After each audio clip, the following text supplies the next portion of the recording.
हरि ओम तत्सत तत्सत तत्सत। श्रीमद् भागवत महापुराण प्रथम सकंद 13वां अध्याय।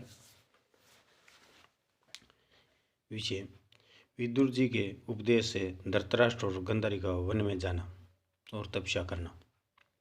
सूत जी महाराज कहते हैं, विदुर जी तीर्थ यात्रा में महर्षि मैत्रेय से आत्मा ज्ञान प्राप्त करके हस्तिनापुर लौट गए। उन्हें जो कुछ जानने की इच्छा थी वह पूर्ण हो गई थी। विदुर जी ने मैत्रेय ऋषि से जितने प्रश्न किए थे उनका उत्तर सुनने के पहले ही श्री कृष्ण अन्य भक्ति हो जाने के कारण वह उत्तर सुनने उपराम हो गए। सोनगंज जी अपने चाचा विदुर जी को आया देख धर्मराज युधिष्ठिर, उनके चारों भाई धृतराष्ट्र, युधिष्ठिर, संजय, कृपाचार्य, कुंती, गंधारी, द्रौपदी, सुभद्रा, उत्तरा, कर्पी तथा पांडव परिवार के अन्य सभी नर नारी और अपने पुत्रों सहित दूसरी स्त्रियां सब के सब बड़ी प्रसन्नता से मानो मर्त शरीर में प्राण आ गए हो ऐसा अनुभव करते हुए उनकी अगवानी के लिए सामने आई। यथा योग्य अलीगण और प्राणामादि के द्वारा सब उनसे मिले और वीर्य जनित उत्कृष्टता से कातर होकर सब ने प्रेम के आंसू बहाए। युधिष्ठिर ने आसन पर बैठाकर उनका यथोचित सत्कार किया। जब वह भोजन एवं विश्राम करके सुखपूर्वक आसन पर बैठे थे तब युधिष्ठिर ने विनय से झुककर सबके सामने ही उनसे कहा।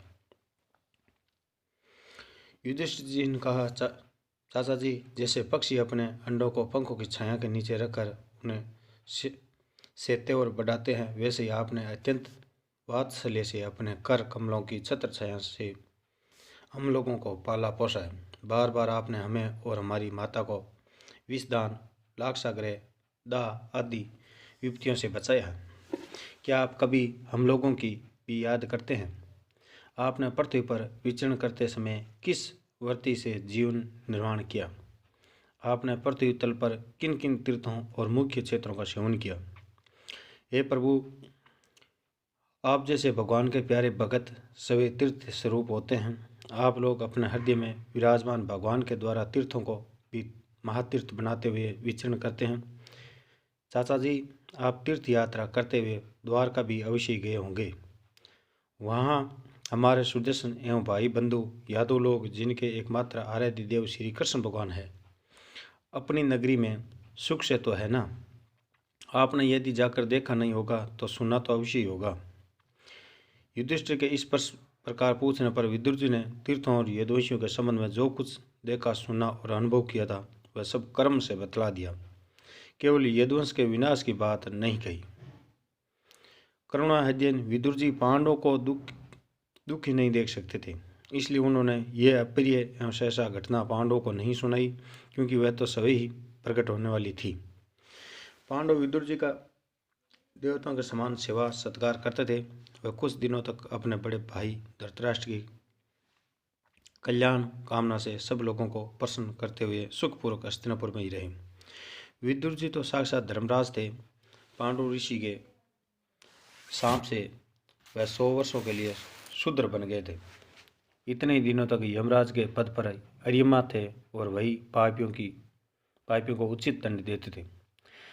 राज्य प्राप्त हो जाने पर अपने लोकपालकों श्री के भाइयों के साथ राजा युधिष्ठिर वंशधर परीक्षित को देखकर अपनी अतुल संपत्ति से आनंदित रहने लगे और इस प्रकार पांडु ग्रस्त के काम धंधों में रम गए और उन्हीं के पीछे एक प्रकार से ये बात भूल गए कि अनजाने में ही हमारा जीवन मृत्यु की ओर जा रहा है। अब देखते देखते उनके सामने वह समय आ पहुंचा जिसे कोई टाल नहीं सकता। परंतु विदुर जी ने काल की गति जानकर अपने बड़े भाई धृतराष्ट्र से कहा, महाराज देखिए, अब बड़ा भयंकर समय आ गया, झटपट यहाँ से निकल चलिए। हम सब लोगों के सिर पर वह सर्वसमर्थ काल मंडराने लगा है, जिसके टालने का कहीं भी कोई उपाय नहीं है। काल के वशीभूत होकर जीव का अपने प्रीतम प्राणों से भी बात में योग हो जाता है। फिर धन जन आदि दूसरी वस्तुओं की तो बात ही क्या है। आपके चाचा, ताऊ, भाई, सगे संबंधी और पुत्र सभी मारे गए हैं। आपकी उम्र भी ढल चुकी है, शरीर बुढ़ापे का शिकार हो गया है। आप पराये घर में पड़े हुए हैं और इस पाप प्राणी को जीवित रहने की कितनी प्रबल इच्छा होती है। इसी के कारण तो आप भीम का दिया हुआ टुकड़ा खाकर कुत्ते का सा जीवन बिता रहे हैं, जिनको आपने आग में जलाने की चेष्टा की, विष देकर मार डालना चाहा, भरी सभा में जिनकी विवाहित पत्नी को अपमानित किया, जिनकी भूमि और धन भी छीन लिए, उन्हीं के अन्न से पले हुए प्राणों को रखने में क्या गौरव है। आपके अज्ञान की हद हो गई है। अब भी आप जीना चाहते हैं, परंतु आपके चाहने से क्या होगा। पुराने वस्त्र की तरह बुढ़ापे ने गला व आपका शरीर आपके नए चाहने पर भी क्षीण हुआ जा रहा है। अब आप इस शरीर से आपका कोई स्वार्थ साधने वाला नहीं है। इसमें फंसिए मत, इसकी ममता बंधन काट डालिए। जो संसार के संबंधियों से अलग रहकर उनके अनजाने में अपने शरीर का त्याग करता है, वही धीर का गया है। चाहे अपनी समझ से हो या दूसरे के समझाने से, जो इस संसार को दुख रूप समझकर इसे विरक्त हो जाता है और अपने अंतकरण को वश में करके हृदय में भगवान को धारण कर संन्यास के लिए घर से निकल पड़ता है, वही उत्तम मनुष्य है। इसके आगे जो समय आने वाले हैं वह प्राय मनुष्य को गुणों को घटाने वाला होगा। इसलिए आप अपने कुटुंबियों से छिपकर उत्तराखंड में चले जाइए। जब छोटे भाई विदुर जी ने अंधे राजा धृतराष्ट्र को इस प्रकार समझाया, तब उनकी प्रिया के नेत्र खुल गए। वह भाई बंधुओं के सुजने पासों को काटकर अपने छोटे भाई विदुर जी के दिखलाए हुए मार्ग से निकल पड़े। जब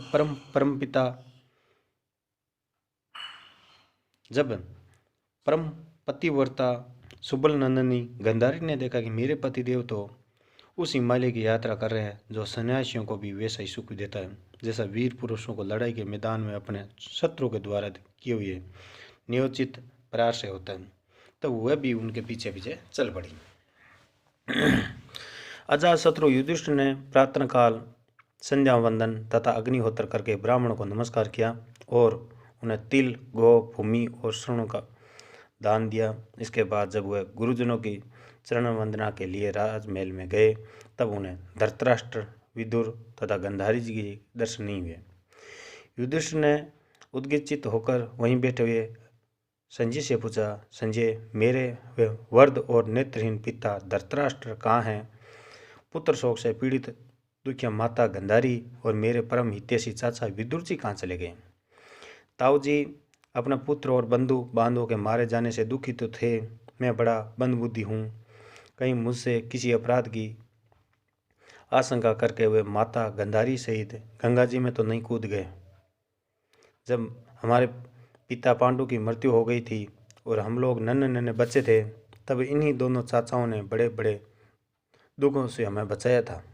वह हम पर बड़ा ही प्रेम रखते थे। आए हुए यहाँ से कहाँ चले गए? सूजी महाराज कहते हैं, संजय अपने स्वामी धृतराष्ट्र को न पाकर कृपया और स्नेह की विकलता से अत्यंत पीड़ित और विराहतुर हो रहे थे। वह युधिष्ठिर को कुछ उत्तर नहीं दे सके। फिर धीरे धीरे बुद्धि के द्वारा उन्होंने अपने चित्त को स्थिर किया। हाथों से आंखों के आंसू पहुँचे और अपने स्वामी धृतराष्ट्र के चरणों का स्मरण करते हुए धृतराष्ट्र से कहा। संजय बोले, ए कुलनंदन, मुझे आपके दोनों चाचा और गंधारी के संकल्प का कुछ भी पता नहीं है। हे माँ बहू, मुझे तो उन महात्माओं ने ठग लिया है। संजय इसी प्रकार कह ही रहे थे कि तुम्बुर के साथ देवर्षि नारद वहाँ पहुँचे। महाराज युधिष्ठिर ने भाइयों सहित उठकर उन्हें प्रणाम किया और उनका सम्मान करते हुए बोले। युधिष्ठिर ने कहा, हे भगवान, मुझे अपने दोनों चाचाओं का पता नहीं लगा रहा है। न जाने वह दोनों और पुत्र शोक से व्याकुल तपस्विनी माता गंधारी यहाँ से कहाँ चले गए? भगवान, अपार समुद्र में कर्णधार के समान आप ही हमारे पारदर्शक है। तब भगवान के परम भगन में देवर्षि नारद ने कहा, हे धर्मराज, तुम किसी के लिए शोक मत करो, क्योंकि ये सारा जगत ईश्वर के वश में है। सारे लोक और लोकपाल विवश होकर ईश्वर की ही आज्ञा का पालन कर रहे हैं। वही एक प्राणी को दूसरे से मिलाता है और वही उन्हें अलग करता है। जैसे बैल बड़ी रस्सी में बंधे और छोटे रस्सी से नत्थे रहकर अपने स्वामी का भार ढोते हैं, उसी प्रकार मनुष्य भी वर्णाश्रम आदि अनेक प्रकार के नामों से वेद रूप रस्सी में बंध कर ईश्वर की आज्ञा का अनुसरण करते हैं। जैसे संसार में खिलाड़ियों की इच्छा से ही खिलौना का संयोग होता है, योग होता है, और वैसे ही भगवान की इच्छा से ही मनुष्य का मिलना बिछुड़ना होता है। तुम लोगों को जीवन रूप से नित्य मानो या देह रूप से अनित्य अथवा जड़ रूप से अनित्य, चेतन रूप से नित्य अथवा शुद्ध ब्रह्मा स्वरूप में नित्य अनित्य कुछ भी न मानो, किसी भी अवस्था में मोहजन्य आसक्ति के अंतर्गत वह शोक करने योग्य नहीं है। इसलिए धर्मराज, वह दीन दुखी चाचा चाची ऐसा ही अवस्था में मेरे बिना कैसे रहेंगे? इस अज्ञानजन्य मन की विकलता को छोड़ दो और वह 5 भौतिक शरीर काल कर्म और गुणों के वश में है। अजगर के मुंह में पड़े हुए पुरुष के समान वह पराधीन शरीर दूसरों की रक्षा ही क्या कर सकता है? हाथों वालों के बिना हाथ वाले और 4 पैर वाले पशुओं के बिना पैर वाले, और उनमें भी बड़े जीवों को छोटे जीव आहार। इस प्रकार एक जीव दूसरे जीव के जीवन का कारण हो रहा है। इन समसत रूपों में जीवों के बाहर और भीतर वही एक स्वयं प्रकाश भगवान जो संपूर्ण आत्माओं के आत्मा है, माया के द्वारा अनेकों प्रकार के प्रकट हो रहे हैं। तुम केवल उन्हीं को देखो। ये महाराज, समसत प्राणियों को जीवन दान देने वाले वही भगवान हम इस समय इस पृथ्वी तल पर देवद्रोहियों का नाश करने के लिए काल रूप से अवतीर्ण हुए हैं, और अब वह देवताओं का कार्य पूरा कर चुके हैं। थोड़ा सा काम शेष है, उसी के लिए वह रुके हुए हैं। जब तक वह प्रभु यहाँ है तब तक तुम लोग भी उनकी प्रतीक्षा करते रहो। धर्मराज, हिमालय के दक्षिण भाग में जहाँ सप्तर्षियों की प्रसन्नता के लिए गंगा जी ने अलग अलग 7 धाराओं के रूप में अपने को 7 भागों में विभक्त कर दिया था, जिसे सप्त स्रोत कहते हैं, वहीं ऋषियों के आश्रम पर धृतराष्ट्र अपनी पत्नी गंधारी और विदुर जी के साथ चले गए हैं। वहाँ वह त्रिकाल स्नान और विधिपूर्वक अग्निहोत्र करते हैं। अब उनके चित्त में किसी प्रकार की कामना नहीं है, वह केवल जल पीकर शांत चित्त से निवास करते हैं। आसन जीतकर प्राणों को वश में करके उन्होंने अपनी 6 इंद्रियों को विषयों से लौटा लिया है।